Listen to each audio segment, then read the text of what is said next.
Tuzze wano ku mukolo ogw'okwongera okutongoza n'okunyweza Free to Shine program eyatandikibwawo First Lady Mrs. Museveni ng'eno eyongera amaanyi okulaba nti abaana baffe abazaalibwa bamaama baabwe nga balwadde bafuna eddagala ne tukendeza kalwadde ka mukenenya.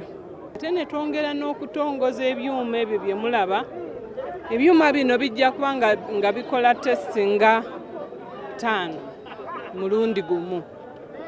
Tujja kuba nga tukola omukyala bw'ajja mu ddwaliro tukebera malaria, ne tukebera kabootongo, ne tukebera HIV, ne tukebera hepatitis B, ne tukebera ne hepatitis C. Omwana ono bw'alwawo okufuna result ng'alina akawuka ayita mu bintu bingi ate ayinza okukosebwa ennyo n'alwala n'afa.